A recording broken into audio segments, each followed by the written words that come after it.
দেৰগাঁৱৰ ভয়ংকৰ বাছ দুৰ্ঘটনাৰ এটা বছৰ। নৱবৰ্ষৰ আনন্দ উল্লাসৰ মাজতেই ৰাজ্য কঁপাই গৈছিল এক ভয়ংকৰ দুৰ্ঘটনাই। সকলোৰে মন মগজু কঁপাই যোৱা সেই ভয়ংকৰ পথ দুৰ্ঘটনাই পাৰ কৰিলে এটা বছৰ। 2024 বৰ্ষৰ 3 জানুৱাৰী সেইদিনা সংঘটিত হৈছিল এই ভয়ংকৰ পথ দুৰ্ঘটনাটো। পথ দুৰ্ঘটনাই কিমানজনৰ যে বুকু উদং কৰি নিলে ভাবিবলৈ ভয় লাগে। 3 জানুৱাৰীৰ পুৱতি নিশা গোলাঘাট বচা গাঁৱৰ পৰা এদল লোকে বনভোজ খাবলৈ তিনিচুকীয়া অভিমুখে AS02 AC 5083 নম্বৰৰ বাছেৰে গৈ আছিল। তাৰ পাছতেই বিপৰীত দিশৰ পৰা অহা এখন ট্ৰাকৰ সৈতে মুখামুখি সংঘৰ্ষ হোৱাৰ ফলত ভয়ংকৰ দুৰ্ঘটনাত পতিত হৈছিল বাহনখন। ঘৰপা গৈছিলেগৈ, মই মায়েকৰ ঘৰ পঠিয়াই দিলোঁ। মই মানে তেতিয়া ছোৱালীজনী হয়, ছোৱালীজনী যেতিয়া ঘৰৰ পৰা যদি গ'লহেঁতেন উঠি আহি মানে ড্ৰাইভাৰটো দেখা হেনে আমি ছোৱালীজনী নমাই নিব পাৰোঁ, কিন্তু ড্ৰাইভাৰটো চাবলৈ নাহিলোঁ। তাৰপিছত লক্ষণটো বেয়া দেখি মোৰ মানে ৰাতিপুৱালৈকে টোপনিয়ে নাহিলে, গোটেই গাটো ছাটি ফুটি লাগি আছে।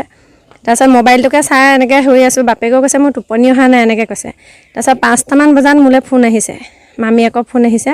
মামীয়েকে কৈছে বাইদেউ কান্দিছে খুম্বতে। তাৰপিছত বাইদেউ বহুত ডাঙৰ এক্সিডেণ্ট, এই ভিনদক বেগেতে পঠিয়াই দিয়ক। তাৰপিছত মই মানে বেহুচ নিচিনা হৈ গ'লোঁ। মই কৈছোঁ যে ছোৱালীজনী কি হ'ল ছোৱালীজনী? তাৰপিছত কৈছে ছোৱালীকেইজনী ক'ত আছে জানো, মই দেখা নাই, মই ঠিকে আছোঁ, খালি ছোৱালীকেইজনী কি হৈছে মই কি মোৰ ভাষা নাই মোক নাতিটোকে কৈ লগাওক, নাতি দুটা বোৱাৰীজনী মোক এখিলে আনি দিলে হ'ল আৰু। তাৰ পাছতেই যেন এজাক ধুমুহা নামি আহিছিল বচা গাঁওখনলৈ।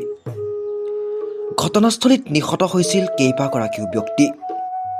চিকিৎসালয়ৰ কক্ষত শাৰী শাৰীকৈ ৰখা মৃতদেহবোৰ চাই প্ৰত্যেকজন ব্যক্তিৰ হৃদয়ে কান্দি উঠিছিল।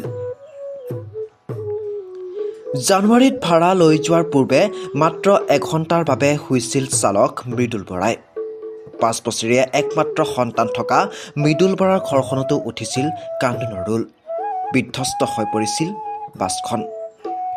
আজিৰ দিনটোতেই সেই দুৰ্ঘটনাত নিহত হোৱা আটাইকেইজন ব্যক্তিলৈ আমি জনাইছোঁ শ্ৰদ্ধাঞ্জলি।